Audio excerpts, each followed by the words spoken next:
घर पे फायरिंग हो गई। अब ये और बात है कि फायरिंग करने वालों में से एक जो हैं, उनकी कस्टोडियल डेथ हुई है। और ध्यान रहे, ये जो कस्टोडियल डेथ हुआ है, इसको लेकर के लॉरेंस बिश्नोई के गैंगस्टर का खून खौल रहा है कि पुलिस ने उसकी हत्या नहीं की है, उसने सुसाइड भी नहीं किया है, ये किसी थर्ड पार्टी ने आकर के इस केस को अंजाम दिया है पुलिस की कस्टडी में। और ये जानकारी कहा जा रहा है लॉरेंस बिश्नोई के गैंग को है। वो शंका हो रही होगी। अगर ये शंका ही है, इस कहानी में कोई दम नहीं है, तो भी लॉरेंस बिश्नोई का गैंग ये स्वीकार करने के लिए तैयार नहीं है कि हमारा आदमी सुसाइड कर सकता है, और वो भी पुलिस कस्टडी में। ये नामुमकिन है।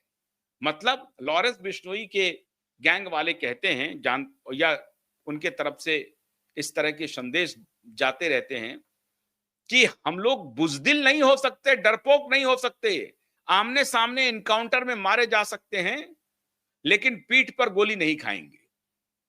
तो हम आत्महत्या कैसे करेंगे?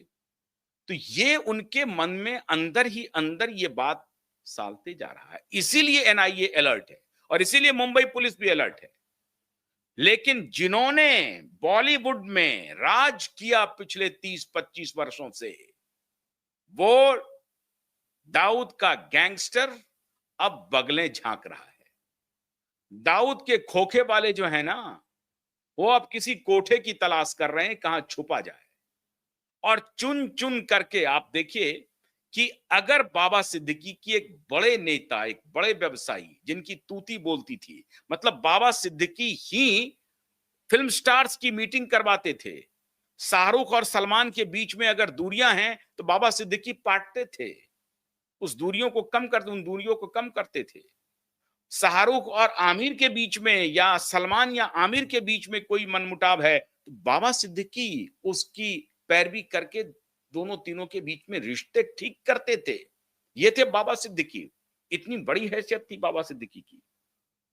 और उस बाबा सिद्दीकी को दिन में 3 बजे, दिन के उजाले में पूरी सिक्योरिटी, वाई सिक्योरिटी मिली हुई थी बाबा सिद्दीकी को, वाई सिक्योरिटी। जेट नहीं थी, जेट तो प्रधानमंत्री वगैरह को मिलती है, बहुत लोगों को मिलती है। वैसे तो प्रधानमंत्री की सिक्योरिटी तो खैर एसपीजी के हाथ में है, जेड कह लें, ए कह लें, ए टू जेड कह लें, सारी सिक्योरिटी है। लेकिन वाई लेवल की सिक्योरिटी मिली हुई थी बाबा सिद्दीकी जी को, और उस वाई लेवल की सिक्योरिटी को चीरते हुए दिन के उजाले में बाबा सिद्दीकी की सरेआम हत्या हो गई। अब इसे प्रॉपर्टी का विवाद कह लीजिए, गैंगस्टर का कह लीजिए, जो भी कह लीजिए, लेकिन हत्या हो गई। मतलब अगर हत्यारे, क्रिमिनल, अपराधी अगर चाहें तो फिर कुछ भी कर सकते हैं। तो ये जो थ्रिलर है जो कनाडा से दिया जा रहा है, ये फिल्म का पहला हिस्सा है। फिल्म के दूसरे हिस्से के लिए लोग परेशान हैं महाराष्ट्र में, और खास तौर से बॉलीवुड के मुंबई में। अब वहां पर मीटिंगों का दौर चल रहा है कि इस गैंग से कैसे निपटा जाए। तो उनके पास कोई चारा नहीं है, फोन उठा करके बोल रहे हैं मुख्यमंत्री को जरा देखिए, कमिश्नर को, डीजीपी को जरा देखिए साहब, जरा अलर्ट रहिए। हम तो अपनी सिक्योरिटी बढ़ा रहे हैं, अपने प्राइवेट बाउंसर को बढ़ाते जा रहे हैं हम लोग, सारे लोग, लेकिन जरा आप जब तक नहीं रहेंगे तब तक कुछ नहीं हो पाएगा। एक और खबर आई है मित्रों, वो खबर है पहली बार, और मैं हैरान हूं मित्रों, तभी मैंने कहा कि मामला तो कुछ टेढ़ा हो रहा है।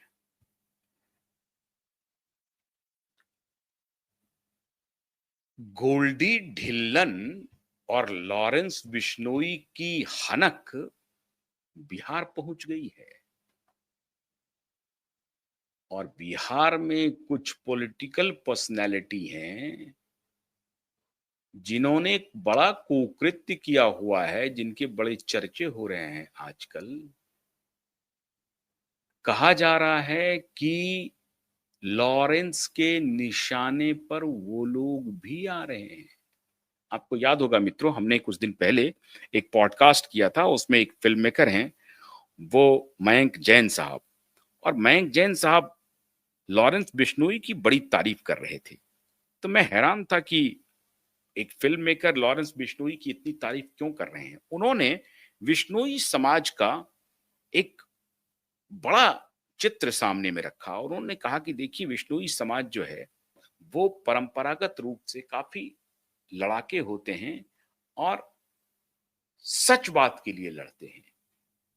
आप इस समाज में कोई भी ऐसा कोई रेपिस्ट नहीं देख सकते, महिलाओं को छेड़ने वाला नहीं देख सकते। ये समाज जो है ये बहुत ही इस मामले में आप जैसे खाप पंचायत होती है ना, उस तरीके की ये समाज है और यहाँ भी अपनी पंचायत चलती है। तो इसमें उस तरह के छुटभइये या निकृष्ट कार्य करने वाले अपराधी आपको नहीं मिलेंगे। अगर 1-2 मिल जाएं तो वो एक्सेप्शन होंगे। अब ये खबर मुझे उनके तरफ से नहीं लेकिन कहीं से मेरे जो सूत्र हैं वो बता रहे हैं कि साहब आपके बिहार में, उनको मालूम है कि मैं बिहार का रहने वाला हूं, तो उन्होंने कहा कि आपके बिहार में कुछ नेता उनके हिट लिस्ट में हैं और कुछ ऐसे नए नाम आए हैं जिन्होंने कालांतर में बड़ा जघन्य और कुकृत्य किया है। वो सब उनके निशाने पर है और वो हिसाब ले लेंगे। हमने कहा कि उसका क्या लेना देना है उसमें? बोला नहीं वो